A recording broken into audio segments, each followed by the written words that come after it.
창세기 47장 말씀인데 27절 말씀을 중심으로 생육하고 번성하였더라 라는 제목의 말씀입니다.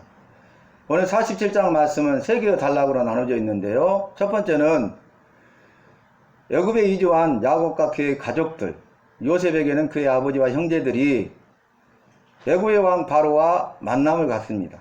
그리고 두 번째는 그 만남 이후에 요셉이 애굽 땅에서 가장 좋은 나암셋을 주어서 거기에 거주하게 하고, 그리고 기근 가운데 양식을 주어서 복양합니다. 요셉이 그의 아버지 야곱과 그의 가족을 초청하는 그 약속을 지키죠.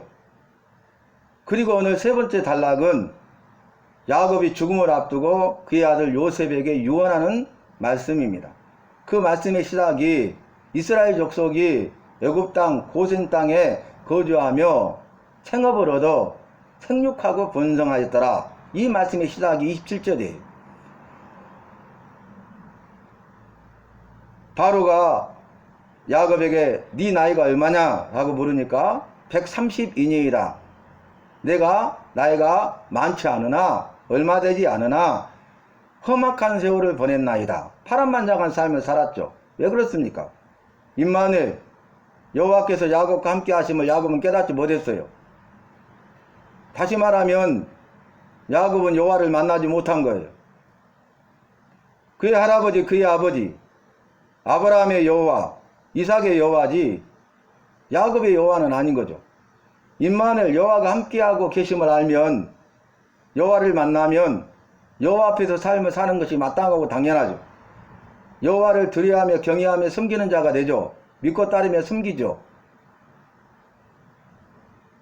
그런데 여호와가 과연 여기 계시거늘 내가 알지 못하였도다. 야곱은 삼촌 라반에게 도주하면서 사닥다리 환상을 통해서 결국 임마누엘, 여호와가 자신과 함께 하심을 깨달았고 여호와 앞에서 삶을 살기 시작합니다. 그러나 그는 속이는 자였어요. 그런데 뛰는 놈이 위에 나는 놈이 있다, 그런 말과 같이 삼촌 라반에게 속죠. 그리고 이제 싹도 10번이나 번역 어기면서 속임을 당해요.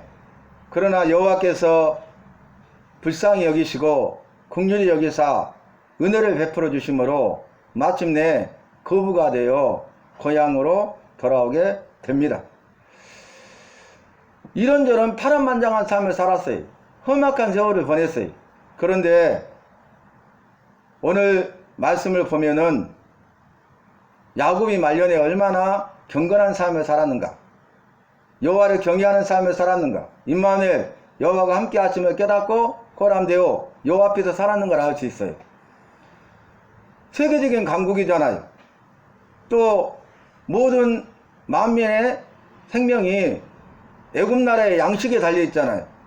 상황적으로는. 그런데 바로가 권위를 가지고 네 나이가 얼마냐 이렇게 물어봤어요. 자기보다 연장자인데 내 나이가 130인데 험악한 세월을 보냈습니다. 이렇게 말하면서 내 나이가 얼마 되지 않지만은 내가 파란만장한 삶을 살았고 산전수전 다 겪은 사람이다, 그 말이죠. 그러면서 그 단락 끝부분이 뭐냐면 야곱이 바로를 축복하고 나왔다 그래요. 권위가 있는 거죠. 바로 앞에서 두려워하는 것이 아니고 여호와를 믿는 사람은 두려움이 없어요. 오히려 권위가 있어요. 믿는 사람은 믿지 않는 사람 앞에 권위가 있는 거예요. 그래서 영적 권위를 가지고, 영적 파워를 가지고 바로를 축복했다는 겁니다. 누구도 할 수 없는 일을 한 거죠. 그러니까 야곱이 물론 속이는 자였고 믿음이 없었고 여호와를 만나지 못했지만 만난 이후에 여러 가지 연단과 훈련 과정을 통해서 그가 믿음이 성장하고 강해지고 굳건해지고 견고해지고 더 큰 믿음을 갖게 되고 말년에는 정말 경건한 삶을 살았던 사람이 야곱임을 우리는 알 수 있어요. 그리고 나서 오늘 보니까 야곱이 요셉을 불러가지고 내가 죽거든 애굽에서 내 시체를 가져다가 조상의 묘에 장사하라, 이렇게 부탁해. 그리고 맹세하라는 거죠. 요셉이 맹세해서 그의 아버지 유언대로 야곱이 죽으면 애굽 땅에 매장하지만은 나중에 약속의 땅 가나안 땅으로 4대 만에 430년 후에 돌아갈 것을 아브라함을 통해서 창세기 15장 햇보는 날 때 약속하셨는데 그 약속의 말씀을 믿고 붙잡은 거예요. 그래서 약속의 땅으로 돌아갈 때 내 시체를 가져다가 조상들의 묘에 장사하라는 거예요. 그게 유언입니다. 이걸 보면 마지막 죽음 앞에서 사람은 진실하잖아요. 또 마지막 죽음 앞에서 한마디가 굉장히 무게감이 있잖아요. 그냥 하는 말이 아니잖아요. 그의 일생을 돌아봐서 일생을 마무리하는 가장 핵심적인 고백이 아니겠습니까? 이걸 볼 때 야곱은 가나안 땅을 바라보고 살았다는 거예요. 여러분, 내 나이가 130입니다 했는데 17년이 지나요. 애굽 땅에 거주한 지 17년이 되고 147세에 죽음을 앞두고 유언하는 거예요. 그러니까 17년 동안 가나안 땅을 바라보고 살았다는 거예요. 여호와께서 말씀하시고 약속하신 젖과 꿀이 흐르는 땅, 여호와께서 너와 네 자손에게 주어 영원한 기업이 되게 하리라 하신 그 땅, 약속의 땅, 소망의 땅, 생명의 땅, 축복의 땅, 여호와께서 말씀하시고 주신 땅, 돌아가게 하실 땅, 여호와의 말씀을 믿었다는 거예요. 여호와의 말씀을 믿고 여호와의 말씀대로 여호와께서 주신 땅, 가나안 땅에 대한 소망을 가지고 살았다는 거예요. 17년의 세월이. 죽음 이후에 죽어서까지라도 시체라도 그 가나안 땅에 들어가기를 원했다는 거예요. 이걸 보면 야곱이 말년에 얼마나 경건한 삶을 살았는가를 알 수 있어요. 경건의 모양은 있으나 경건의 능력은 부인하는 자로다. 마귀가 까부른 사람들이거든요. 경건의 모양은 있어요. 경건의 능력은 없어요. 예수 믿는다 해요. 믿음이 없어요. 교회 다녀요. 구원받지 못했어요. 그리고 나서 이제 요셉이 맹세하니까 나중에 죽음 바로 직전에 야곱이 침상머리에서 여호와께 경배하니라 그랬어요. 여러분, 침상에 있고 죽음을 앞두고 있으니까 기력이 없어요. 힘이 없어요. 말하는 것도 보통이 아니에요. 유언하는 것도 굉장히 힘들고 어려운 일이에요. 그런데 그 기력이 없어서 침상에 있는, 누워있는 그 야곱이 그 유언을 한 다음에 요셉의 약속을 받고 이젠 됐다는 거죠. 그러니까 있는 힘을 다해서 침상에서 여호와께 경배했다는 거예요. 경배가 뭡니까? 자기를 가장 낮추고 낮춰서 여호와를 가장 높여드리는 게 경배예요. 그러니까 엎드리는 거. 내가 서 있으면 이 천장이 하늘이라고 봅시다. 그러면 여가 계시다고 봅시다. 이 정도 높임을 받잖아요. 내가 낮아질수록 여호와는 높임을 받잖아요. 그러니까 경배는 뭐냐면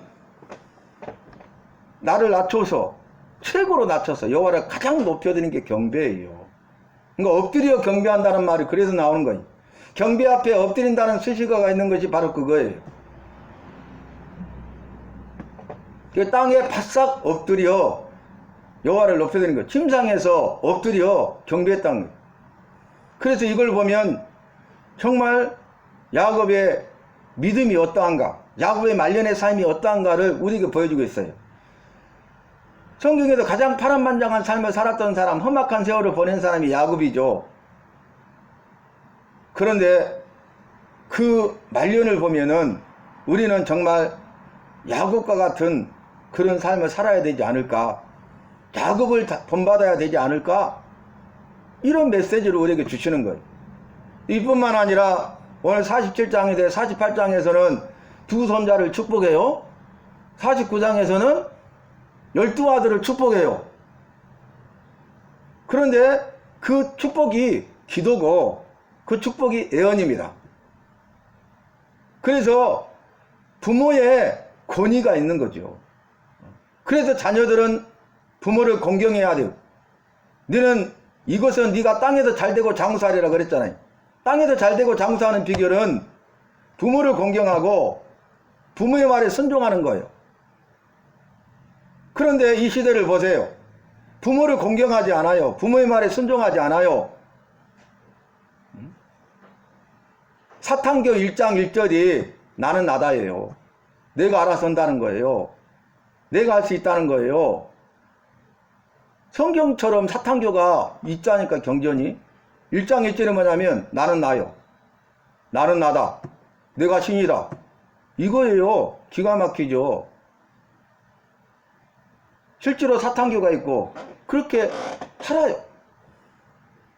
예수 믿는 사람이 나는 나. 내가 할 수 있어. 내가 할 거야. 말이 됩니까? 청지기를 세웠잖아요. 부모를 청지기로 세웠잖아요. 연장자의 질서가 있고 권위의 질서가 있고 직분의 질서가 있잖아요. 거기에 따라야 돼요. 근데 이 세상이 엉망이 됐어요. 뒤죽박죽이 됐어요. 위계 질서가 무너졌어요. 창조의 질서가 파괴됐어요. 무질서하게 됐어요. 혼돈하게 됐어요. 빛이 사라지고 흑암이 기품이 있게 되었어요. 창조 이전의 상태가 되어버렸어요. 여호와께서 천지 만물을 창조하실 때 땅이 혼돈하고 흑암이 기품이 있고 그랬다겠죠. 그 상태가 된 거예요. 무질서, 무정부 상태.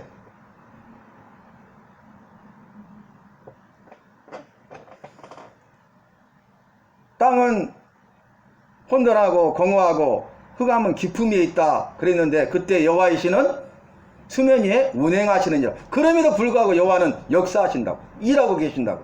이 시대가 어두워도 이 시대가 혼돈과 공허와 무질서 뒤죽박죽이고 질서가 파괴되고 그런다 할지라도 여호와는 살아계셔서 여전히 역사하시고 일하신다 그 말이에요. 여전히 믿는 사람 소소라 할지라도 하나님의 미라를 통해서 일하시고 많은 열매를 내게 하시는 전지전능하신 여호와세요.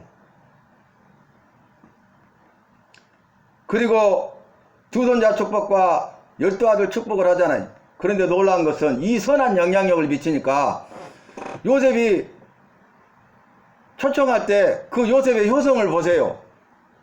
기근이 2년밖에 되지 않았는데 아직은 5년이 남았기 때문에 내가 아버지를 복령하리이다. 그래서 초청했잖아요. 그리고 그 약속을 지키고 이행하잖아요. 그리고 내가 죽거든 내 시체를 조상들의 묘에 가져다가 매장하라. 그러니까 예 하고 맹세하여서 약속을 하잖아요. 그런데 놀라운 것은 이제 49장에 12아들을 축복하고 죽지요. 장사 지내죠. 애굽 땅에 묻혀요. 그런데 50장에 창세기 50장 마지막 장에는 요셉이 죽습니다. 근데 요셉도요 내 시체를 가져다가 조상들의 묘에 장사하라고 유언을 해요. 똑같이 그의 아버지와 똑같이. 그러니까 요셉도 형들에게 죽임을 당할 뻔했고 종으로 팔려서 애굽에 와서 종살이부터 시작해서 죽음까지 애굽 땅에서 살았지만은 한순간도 잊어버리지 않냐고. 뭘 바라보고 산 거예요? 그의 소망은 어디에 있는 겁니까? 여호와께서 주신 땅, 약속의 땅, 가나안 땅이에요.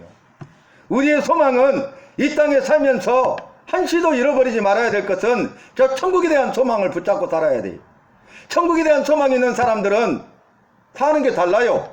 믿지 않는 사람들과 달라요. 세상 사람의 생각과 기준과 달라요. 세상 사람들의 가치관과 달라요. 세상 사람들이 추구하는 것들을 추구하지 않아요. 구별되고 성결된 삶을 살아라고 했잖아요. 성도, 이 세상으로부터 불러냄을 받은 자들, 이 세상으로부터 불러냄을 받았어요. 구별된 거예요. 근데 구별된 삶을 살지 못하면 세상 속에 있는 거지. 우리는 세상에 살고 있으면서도 이 세상으로부터 구별받은 구원받은 백성이라고요. 거룩한 무리 성도라고요. 그 사실을 잃어버려. 잊어버려. 그러니까 내 마음대로 사는 거예요. 주변 사람들이 하는 것처럼 똑같이 행하는 거예요. 오늘 날마다 묵상하는 말씀 가운데 오늘 말씀이 시편 101편이에요. 시편 101편인데 다윗의 시예요. 다윗의 시. 배교하는 자들과 같이 나는 행하지 아니하고 나는 믿음을 지키겠습니다. 이렇게 시작해요. 주변에 배교하는 자들이 너무 많은 거예요. 배교가 뭡니까? 믿지 않는 사람에 대해서 말하는 것 아닙니다. 믿는다고 하는 사람들이 믿음을 버리는 거예요. 믿음을 배반하는 거예요.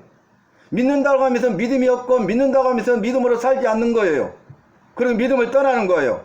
이게 배교예요. 종교를 배반하는 게 배교 아니에요? 다윗이 그 죽음의 위기 가운데 파란만장한 삶을 살면서 주변에 그 고난이 오니까 마귀가 다 까버려 버리는 거예요. 다 배교하고 떠나는 거예요. 그래 나는 저런 배교자들과 같이 행하지 아니하고 나는 믿음을 지키겠습니다. 이렇게 고백하더라. 나는 저렇게 해야지 나도. 또 하나는 뭐예요? 나는 저렇게 하지 않아야지. 결단해야 돼. 믿음으로 사는 것들을 보면은 나도 저렇게 해야지. 나도 저렇게 예배를 잘 드려야지. 그러나 예배에 실패하는 것을 보면은 나는 저렇게 해서는 안 되지. 나는 저렇게 하지 않아야지. 그렇게 해야 된다는 거예요. 그리고 두 번째가 악한 자들과 함께 하지 않겠습니다 그랬어요. 세상 친구들 끊어주면 어쩌요? 어때요 좀? 새로운 믿음의 친구들, 믿음의 가족들 붙이시잖아요. 세상 재미에 빠져서 살면 안 돼요. 시편 1편에서도 악한 자들과 함께 하지 말라 그랬잖아요. 복 있는 사람. 악한 자들과 함께 하면 악한 영향을 받는 거예요. 술, 담배 하는 거예요. 세상 쾌락에 빠져서 우상숭배와 성적 타락에 빠지는 거예요. 나중에는 술이 사람을 먹어버려요. 담배 중독이 돼가지고 벗어나지를 못해요. 술, 담배만 피고 끝납니까? 중독으로 끝납니까? 또 다른 중독에 빠지잖아요. 세상 속으로 빠져버리잖아요. 배교하잖아요. 절제하지 못하기 때문에 그래요.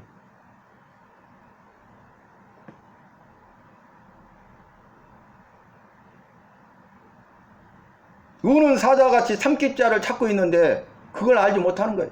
그걸 눈으로 볼 수 있어야 되는데 틈만 있으면 나를 삼켜버리려고 호시탐탐 노리고 있는데 맹수가 나를 잡아먹으려고 으르렁으르렁 거리고 있는데 보지도 듣지도 못하고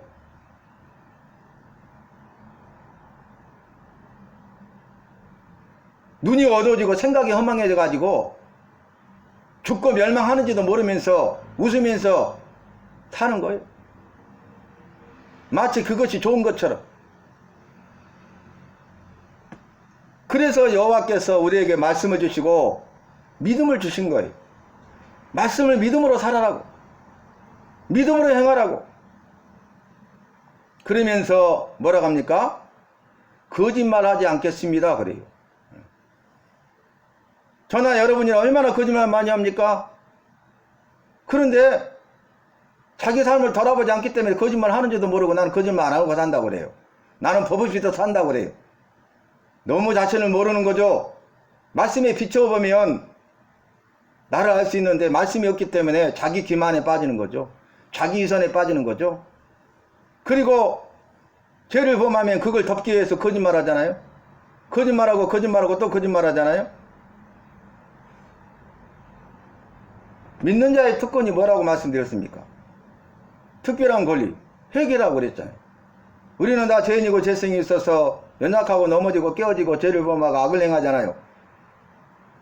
그럼에도 불구하고 우리가 그 죄에 대해서 회개해서 씻어버려야 돼. 용서받아야 돼. 다시 새 마음으로 새 출발해야 돼. 또 넘어진다 할지라도. 넘어지면 일어나고 이게 회개예요. 오뚜기가 넘어지면 일어나듯이.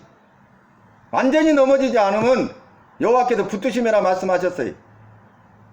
악인은 넘어지려니와 의인은 7번 넘어지더라도 다시 일어나리니 여호와께서 함께 하시기 때문에 붙들어 주시기 때문에 우리의 무게 중심이 여호와께 있고 여호와의 말씀에 있는 사람은 넘어져도 일어나는 거예요.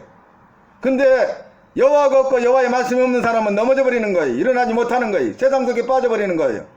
어떻게는 무게 중심이 아래에 있기 때문에 100번 넘어져도 100번 일어나요. 10,000번 넘어뜨리면 10,000번 일어나요. 그대로 일어나요. 넘어져 있지 않아요. 바로 일어나요. 우리도 중심이 있어야 돼요. 내 삶 속에 여호와와 여호와의 말씀에 중심이 있는 사람은 넘어져도 일어서는 거예요. 곧바로 일어서는 거예요. 오늘 생육하고 번성하였다 그랬는데 첫 번째 조상 아브라함은 생육하고 번성하여 땅이 충만하는 복을 주셨어요. 새1류의 조상 노아에게도 생육하고 번성하여 땅이 충만하는 복을 주셨는데 오늘 말씀해 보니까 생육하고 번성하여 땅에 충만하였더라가 아니라 생육하고 번성하였더라 이렇게로 끝나죠. 그게 뭡니까? 고된 지역에만 머무르도록 지리적으로 구별시켜 놨기 때문에 더 이상 퍼져나가면 안 되잖아요. 생육하고 번성하여 땅에 충만하는 온 지구로 온 지면에 퍼지라 그 말이에요. 그런데 지금 애굽 땅에서 애굽 사람들과 섞이지 않도록 고된 지역에 목축하는 자들이 이들이 거하게 되고 이 애굽의 바로뿐만 아니라 애굽 사람들은 목축하는 자들을 가증하게 여겼잖아요. 그래서 그들이 고된 지역에 머물러 살게 되고 그들이 가까이 하지 아니하고 그들이 지리적으로 성별되어서 민족성을 지키게 하신 거예요. 그렇기 때문에 오늘 말씀 보면 이스라엘 족속이 애굽 땅 고된 땅에 거주하고 생업을 얻어서 생육하고 번성하여 땅에 충만하였더라 이렇게 하지 않고 생육하고 번성하였더라 이렇게 말하는 것입니다. 여호와께서 사람을 만드시고 첫 번째 하신 것이 복을 주셨는데 생육하고 번성하여 땅이 충만하는 복을 주셨잖아요. 생육 번성 충만이잖아요. 그런데 여기서 번성이 중요하다 그랬죠. 번성의 복. 그 번성의 복이 뭡니까? 더 크고 더 강하고 더 넓어지는 복이다 그랬어요. 오늘 생육하고 번성하였더라 그 말씀은 70명의 가족이었지만은 그 땅에서 더 커지고 더 강해지고 더 넓어졌다는 거예요. 그것이 출애굽기 1장 2장에 나오죠. 창세기 50장 요셉이 죽어요. 그 다음에 세월이 지난 다음에 출애굽기 1장을 보면은 요셉을 알지 못하는 바로가 일어나서 보니까 소수 민족들인데 히브리 민족이 강하잖아요. 강대하잖아요. 번성하잖아요. 생육하고 번성하잖아요. 그러니까 위협을 느낀 거예요. 그래서 결국 어떻게 합니까? 심한 거역을 시켜요. 그런데도 생육하고 번성하니까 3파 10파 부하를 불러가지고 아들이 태어나면 남자아이가 태어나면 죽여버리라 그랬잖아요. 그게 바로 이런 내용이에요. 자, 오늘 말씀 생육하고 번성하였더라 그렇게 말했는데 저와 여러분 오늘 야곱의 일생을 보세요. 우리가 지금까지 야곱과 같은 삶을 살았다면은 이제는 내 이름을 야곱이라 하지 말고 이스라엘이라 하리라. 이스라엘 이는 여호와 및 사람과 더불어 겨루어 이겼음이라 그런 말씀이잖아요. 그러니까 저와 여러분은 지금까지 야곱과 같은 삶을 살았다면 이제는 이스라엘과 같이 여호와의 말씀을 믿고 우리의 말년이 더 경건한 믿음의 삶이 되어서 남은 일생 주님 부르시는 그날까지 죽는 그 순간까지 저 천국의 영원한 생명과 소망을 붙들고 살아가는 저와 여러분이 되시기를 바랍니다.